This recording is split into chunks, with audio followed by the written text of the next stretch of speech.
Nagabharana sir ಅವರ ನಿರ್ದೇಶನ, ಹಂಸಲೇಖ ಮಹಾಗುರುಗಳ ಸಾಹಿತ್ಯ, ಸಂಗೀತ, ವರನಟರ ಧ್ವನಿ. ಚೆನ್ನಪ್ಪ ಇವತ್ತು ವೇದಿಕೆ ಮೇಲೆ ಇಲ್ಲಿ ಹಾಡು ಹಾಡ್ತಾ ಇದ್ರೆ ಕಣ್ಣು ಮುಚ್ಚಿ ಕೇಳಿದ್ರೆ ಚೆನ್ನಪ್ಪನ ಕಂಠದಲ್ಲಿ ಅಣ್ಣವರೇ ಕೂತು ಹಾಡದಷ್ಟು ನಮಗೆ ಸಂತೋಷ ಇವತ್ತು ಸಿಕ್ಕಿದೆ. ಚೆನ್ನಪ್ಪ ಸೀರಿಯಸ್ಲಿ ಅಷ್ಟು ಭಾವ ತುಂಬಿ ಜೀವ ತುಂಬಿ ಹಾಡಿದಿರ.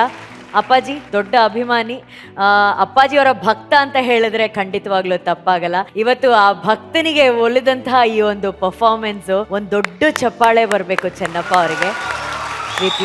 ನನಗೆ ಚೆನ್ನಪ್ಪ ಎಷ್ಟು ಸುಂದರವಾಗಿ ಹಾಡಿದ್ಯಾ ಅಂದ್ರೆ, ಚೆನ್ನಪ್ಪ ಒಂದೊಂದು ಪದಗಳನ್ನು ಅನುಭವಿಸಿ ಬಹಳ ಸುಂದರವಾಗಿ ಹಾಡಿದೆ. ಹಂಸಲೇಖ ಸರ್ ಅಲ್ಲಿ ನನ್ನ ಒಂದು ಸಣ್ಣ ಒಂದು ಏನಂದ್ರೆ, ಈ ಸಾಹಿತ್ಯ ನೋಡ್ತಾ ಇದ್ರೆ ಈ ಪಲ್ಲವಿನೇ ಎಷ್ಟು ಸುಂದರವಾಗಿ ಸರಳವಾಗಿದೆ, ಆದರೆ ಅದ್ರಲ್ಲಿ ಎಷ್ಟು ಆಳ ಇದೆ. ವಿಶೇಷವಾಗಿ ಇಂದಿನ ಪ್ರಪಂಚಕ್ಕೆ ಇದು I think the most important lyrics ಅಂತ ನನಗೆ ಅನಿಸುತ್ತೆ. ನಿಜ ನಿಜ, ಸಾಹಿತ್ಯವೇ ಅಲ್ಲಿ ಪ್ರಧಾನ. ಈ ಹಾಡು ರಚನೆ ಆದಾಗ ಒಂದು ಕಾಲ, ಆದರೆ ಈ ಕಾದಂಬರಿ ರಚನೆ ಆಗಿದ್ದು ಇನ್ನೊಂದು ಕಾಲ. ನಾನು ಚಿಕ್ಕ ಹುಡುಗ ಆಗಿದ್ದಾಗ ಆ ಕಾದಂಬರಿ ಇದ್ದಿದ್ದು. ಆಗ ಒಂದು ಹೆಣ್ಣು ಒಂದು ಪ್ಯಾಂಟು ಶರ್ಟ್ ಹಾಕೋದು ಒಂದು ಬಹಿಷ್ಕಾರದ ಲೆವೆಲ್. ಅದು ಆ ಕಾಲದಲ್ಲಿ ಆ ಕಾದಂಬರಿಯಲ್ಲಿ ಒಂದು ಹೆಣ್ಣು ಸ್ವಲ್ಪ ಮಾಡರ್ನ್ ಆಗಿರ್ತಾಳೆ, ಸ್ವಲ್ಪ ಧೂಮ್ರಪಾನ ಮದ್ಯಪಾನ ಮಾಡೋದನ್ನ ಕಲ್ತಿರ್ತಾಳೆ. ಅದನ್ನ ದೊಡ್ಡ ಅಪಾಯ ಅಂತ ತಿಳ್ಕೊಂಡು ಬುದ್ಧಿ ಹೇಳ್ಬೇಕಾದಂಥ ಸಂದರ್ಭ. ಬಟ್ ನಾವು ಹಾಡು ಬರೆದಾಗ, ನಾಗಾಭರಣ ಈ ಚಿತ್ರ ಮಾಡಿದಾಗ ನಮಗೆ ಬಂದಿದ್ದು ಅದೇ ಅನುಮಾನ. ಇವತ್ತು ಹೆಣ್ಮಕ್ಳು ಸಿಗರೇಟ್ ಸೇದೋದು ಮತ್ತು ಬಾರ್ಗೆ ಹೋಗೋದು, ಕುಣಿಯೋದು ತುಂಬ ಕಾಮನ್ ಆಗಿದೆ. ಈ ಸಣ್ಣ ವಿಷಯಕ್ಕೆ ಇಷ್ಟೊಂದು ಬುದ್ಧಿ ಹೇಳೋದು ನ್ಯಾಯವೇ ಅಂತ ನಾನು ಭರಣ ತುಂಬ ಡಿಸ್ಕಸ್ ಮಾಡಿದ್ವಿ. ಭರಣ ಅವರು ಆಮೇಲೆ ರಾಜ್ಕುಮಾರ್ ಹತ್ರ ಚರ್ಚೆ ಮಾಡಿದ್ರು, ಮತ್ತು ಡೈರೆಕ್ಟ್ರು ಅವರು ಇವರು ಎಲ್ಲರೂ ಕೂತ್ಕೊಂಡು ಅದ್ರ ಬಗ್ಗೆ ಚರ್ಚೆ ಮಾಡಿ ಈ ಹಾಡಿನ ಹಿಂದೆ ಮತ್ತು ಮುಂದೆ ದೃಶ್ಯಗಳನ್ನು ಇನ್ನೂ ಗಟ್ಟಿಪಡಿಸಿದ್ರು. ಅಂದರೆ ಇಷ್ಟು ಬುದ್ಧಿ ಹೇಳೋಕ್ಕೆ ಆ ತಪ್ಪು ಅಷ್ಟು ದೊಡ್ಡದಾಗಿರ್ಬೇಕಲ್ವ. ಹೀಗೆ ಆ ಸಣ್ಣ ತಪ್ಪು ಈ ಪಾತ್ರ ಮಾಡಿದ್ರು ಕೂಡ ಡಾಕ್ಟರ್ ರಾಜ್ಕುಮಾರ್ ಅವರು ಹೇಳಿದ ನೀತಿ ಅಂತ ಈ ಹಾಡು ಆ ಚಿತ್ರದಲ್ಲಿ ಆ ದೃಶ್ಯದಲ್ಲಿ ಎದ್ದು ಕಂಡುಬಿಡ್ತು. ಅದನ್ನು ಧೈರ್ಯವಾಗಿ ಅಳವಡಿಸಿದ್ದು ಭರಣನೇ. ಭರಣನಿಗೆ ಇನ್ನು ಸ್ವಲ್ಪ ಭರಣನ್ ಕೇಳಿ ಹೇಳ್ತಾರೆ, ಅದ್ರ ಬಗ್ಗೆ ಹೇಳ್ತಾರೆ. ಲೆಜೆಂಡ್ಸ್ ಕ್ರಿಯೇಟ್ ಲೆಜೆಂಡ್ರಿ ವರ್ಕ್ ಅನ್ನೋದಕ್ಕೆ ಇದೇ ಒಂದು ಉದಾಹರಣೆ. Only legends can create legendary work. ಆ ಲೆಜೆಂಡ್ಸ್ಗಳ ಮಧ್ಯೆ ನಾವೆಲ್ಲರೂ ಇದ್ದೀವಿ, ಕಲಿತಾ ಇದ್ದೀವಿ. ಥ್ಯಾಂಕ್ ಯು ಚೆನ್ನಪ್ಪ, ಅದ್ಭುತವಾದ ಹಾಡು. ಇವತ್ತಿನ ಸಂಚಿಕೆ ಬಹಳ ವಿಶೇಷ. Love you sir, love you sir, love you sir. Thank you. Thank you VP. Sir, thank you. Appaji ತುಂಬಾ ಚೆನ್ನಾಗಿತ್ತು.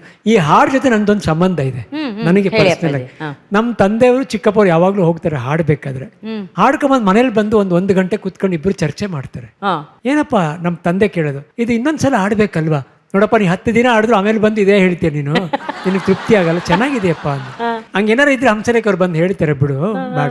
ಆಮೇಲೆ ನಮ್ಮ ಚಿಕ್ಕಪ್ಪವರು ಅದಕ್ಕೆ ವಿವರಣೆ ಕೊಡ್ತೀವಿ, ಈ ಸಾಂಗ್ ಅಂದ್ರೆ ಏನು ಅಂತ. ಈಗ ಕಾಲದಲ್ಲಿ ಡಿಪ್ರೆಷನ್ ಬಂದ್ರೆ ನಾವು ಕೌನ್ಸಿಲಿಂಗ್ ಹೋಗ್ತೀವಿ ಡಾಕ್ಟರ್ ಹತ್ರ, ಇದೇ ಆ ಸಾಂಗ್ ಅಂತೆ. ನಿಮ್ಗೆ ಏನಾರು ಒಂದು ಈಗ ಯಾವ್ದಾದ್ರು ರೋಗ ಬಂದ್ರೆ ಡಿಪ್ರೆಷನ್ಗೆ ಹೋದ್ರೆ ಡಾಕ್ಟರ್ ಹತ್ರ ಹೋಗಿ ಇದೇ ಹಾಡು ಬರೆಯೋದು. ಅವರು 5 ವರ್ಷ MBBS ಓದ್ಬೇಕಾಗಿರೋ ಹಂಸಲೇಖ ಒಂದು ಹಾಡು ಕೇಳಿದ್ರೆ ಸಾಕು, ನೀವು ಎಲ್ಲ ಸರಿ ಹೋಗ್ಬಿಡ್ತೀವಿ. ನನಗೆ ಹೇಗೆ ಅಳವಡಿಸ್ಕೊಂಡೆ ಅಂದರೆ, ನನಗೆ ಒಂದು 10 ವರ್ಷದಿಂದ ನನಗೇನು ಸ್ಟ್ರೋಕ್ ಆಯ್ತು, ನಾನು ಎಡಗಡೆ ಇದಕ್ಕಿದ್ದಂಗೆ ಪ್ಯಾರಲೈಸ್ ಆದಾಗ ನಾನು ಆ ಡಿಪ್ರೆಷನ್ಗೆ ಹೋಗಿದ್ದೆ. ಈ ಹಾಡು ನನ್ನ ದಿನ ನನ್ನ ಮೇಲೆ ಎತ್ತಾಯಿತು. ನನ್ನ ಜೀವಿತ ಒಂದು ಮಂತ್ರವಾಗಿ ಉಳ್ಕೊಂಡ್ಬಿಡ್ತದು. ಇದ್ರ ಜೊತೆಗೆ ಇರುತ್ತೆ. ನಾನು ಎಲ್ರಿಗೂ ಇದನ್ನು ಕಳಿಸ್ತಾ ಇರ್ತೀನಿ, ಯಾರಿಗಾರು ಹುಷಾರಿಲ್ಲ ಡಿಪ್ರೆಷನ್ಗೆ ಹೋಗಿ ಇದನ್ನು ಕಳಿಸ್ತಾ ಇರ್ತೀನಿ. ಇದು ಸಾಂಗೇ ಅಲ್ಲಮ್ಮ, ಇದೊಂದು ಯೂನಿವರ್ಸಿಟಿ ಇತ್ತು ಈ ಸಾಂಗಲ್ಲಿ. ಚೆನ್ನಪ್ಪ ಹಾಡ್ತಾ ಇರ್ಬೇಕಾದ್ರೆ ನೀವು ಗುಣಗ್ತಾ ಇದ್ರಿ ಅಪ್ಪಾಜಿ. ಯಾರು ಗುಣಗಲ್ಲಮ್ಮ, ಯಾರು ಹೇಳ, ನಾನು ಎಲ್ಲರೂ ಹಾಡ್ತಾ ಇದ್ರು. 1-2 ಸಾಲ ಹಾಡಿ ಅಪ್ಪಾಜಿ ನಮಗೋಸ್ಕರ. ನಾನು ಇಲ್ಲಿ ಒಂದು ಹಾಡು ಹಾಡಕ್ ಬಂದಿದ್ದೀನಿ, ಅದಕ್ಕೆ ಪರ್ಮಿಷನ್ V.P. ಅವ್ರು ಕೊಡ್ಬೇಕು. ಬೊಂಬೆ ಹೇಳಿತಾ ಇದ್ದೆ ನಾವಿಬ್ರು ಸೇರು ಹಾಡ್ಬೇಕು ಅಂತ ಆಸೆ ನನಗೆ. ಅದ್ರಲ್ಲಿ ಏನಂದ್ರೆ, ಅಪ್ಪಾಜಿ ಅವ್ರನ್ನು ಅಪ್ಪನ ಒಟ್ಟಿಗೆ ಸೇರಿಸ್ಬೇಕು ಈ ಹಾಡಲ್ಲಿ ಅಂತ. ನೀವು ಅಪ್ಪದ ಹಾಡಿದ್ರೆ ನಾನು ಅಪ್ಪಾಜಿ ಸೇರಿಸ್ಕೊತೀನಿ, ಆಮೇಲೆ ಹಾಡೋಣ. ಖಂಡಿತ ಹಾಡ್ತೀನಿ ಅಪ್ಪಾಜಿ, ಹಾಡೋಣ. ಥ್ಯಾಂಕ್ ಯು ಅಪ್ಪಾಜಿ, ಥ್ಯಾಂಕ್ ಯು. ನಾಗಾಭರಣ ಸರ್, ಈ ಹಾಡು ಮಹಾಗುರುಗಳು ಹೇಳಿದಂಥ ಒಂದಷ್ಟು ವಿಷಯಗಳು ಎಲ್ಲವನ್ನ ಮತ್ತೆ ರೀಕಾಲ್ ಮಾಡಿದಾಗ ಏನೇನು ನೆನಪಾಯ್ತು? ಪ್ಲೀಸ್. ನಾನು ರೀಕಾಲ್ ಮಾಡೋದೇ ಇಲ್ಲ, ಸದಾಕಾಲ ಅದು ಒಳಗಡೆ ಇದೆ. ಸಾರ್ವಕಾಲಿಕ ಸತ್ಯಗಳನ್ನ ಯಾರು ರೀಕಾಲ್ ಮಾಡಕ್ಕಾಗಲ್ಲ. ಲವ್ಲಿ.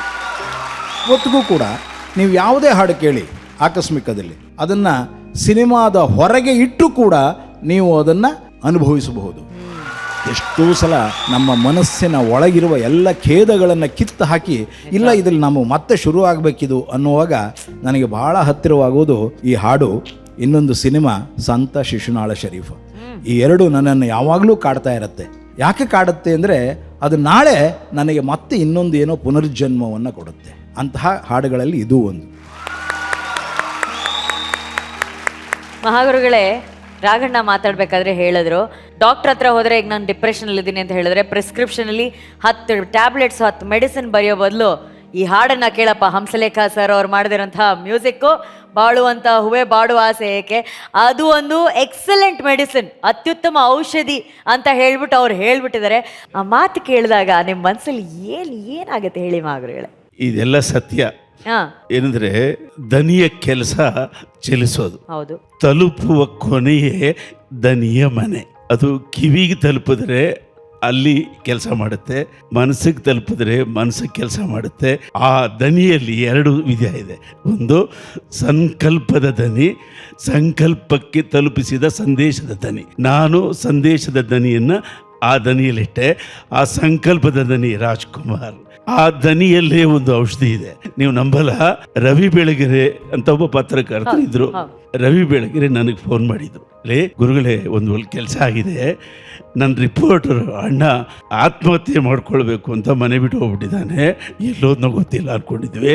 ಹಿರಿಯೂರು ಹತ್ರ ಒಂದು ಡಾಬಾದಲ್ಲಿ ಕೂತಿದ್ದ, ಅಲ್ಲಿ ನೀನು ಬರೆದ ಹಾಡು, ಡಾಕ್ಟರ್ ರಾಜ್ಕುಮಾರ್ ಅವರು ಹಾಡಿದ ಹಾಡು ಒಂದ್ಸರಿ ಕೇಳ್ಬಿಟ್ಟು ನಾನು ಸಾಯೋ ತಪ್ಪು ಅಂತ ಮನೆಗೆ ಬಂದ್ಬಿಟ್ಟಿದ್ದಾನೆ, ಫೋನ್ ಕೊಡ್ತೀನಿ ಮಾತಾಡು. ಅಂದರೆ ಇದು ಈ ಸದುದ್ದೇಶ ಮತ್ತು ಆ ಸಂಕಲ್ಪದ ಸಂದೇಶ, ಸಂಗೀತ ತೆಗೆದುಕೊಂಡು ಹೋಗೋದಕ್ಕೆ ಶಕ್ತಿಯನ್ನು ಪಡೆದಿದೆ. ನಾವು ಸಾರ್ವಕಾಲಿಕ ಸತ್ಯ ಅಂದ್ರಲ್ಲ ಅವರು, ನಾವು ಸಂಕಲ್ಪದಲ್ಲಿ ಸಂದೇಶವನ್ನು ಶುದ್ಧವಾಗಿ ಇಟ್ಕೊಂಡು ದನಿಯಲ್ಲಿ ಡಿಜಿಟಲೈಸ್ ಮಾಡಿದ್ರೆ ಎಲ್ಲ ಕಾಲಕ್ಕೂ ಹಾಡು ಒಂದು ಔಷಧಿ. ಅಣ್ಣ ಜೀವನವೇ ಬೇಡ ಅಂತ ಹೋದವನಿಗೆ ಜೀವ ಕೊಡುವಂಥ ಜೀವನಾಮೃತ ಈ ಹಾಡು. ಧನ್ಯವಾದಗಳು ಮಹಾಗುರುಗಳೇ, ಈ ಹಾಡಿಗೆ ಮತ್ತೊಮ್ಮೆ ಧನ್ಯವಾದಗಳು. Thank you Chennappa, thank you. ಒಂದೇ ಒಂದು ರಿಕ್ವೆಸ್ಟ್, ಹೇಳು ಚೆನ್ನಪ್ಪ. ಲೈಫಲ್ಲಿ ಅಣ್ಣವ್ರನ್ನ ನೋಡಬೇಕು ಅಂತಿತ್ತು, ಅದಾಗಲಿಲ್ಲ. ಶಿವಣ್ಣ ಮತ್ತೆ ಅಪ್ಪು ಸರ್ನ ಭೇಟಿ ಮಾಡಿದ್ವಿ. ರಾಘಣ್ಣ ಅವ್ರನ್ನ ನಾನು ಹಗ್ ಮಾಡೋಕ್ಕಾಗಿಲ್ಲ. ಒಂದ್ಸಲ ಫುಲ್ಫಿಲ್ ಆಗ್ಬಿಡುತ್ತೆ, ಜೀವನ ಸಾರ್ಥಕ.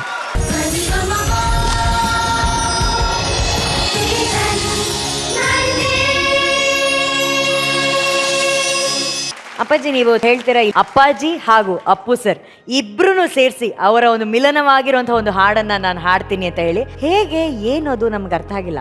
ಒಬ್ರು ನಾನೇ ರಾಜಕುಮಾರ್ ಅಂತ ಹಾಡ್ಕೊಂಡು ಬರ್ತಾರೆ, ಇನ್ನೊಬ್ಬ ನೀನೇ ರಾಜ್ಕುಮಾರ್ ಅಂತ ಹಾಡ್ಸ್ಕೊಂಡು ಹೋಗ್ತಾರೆ.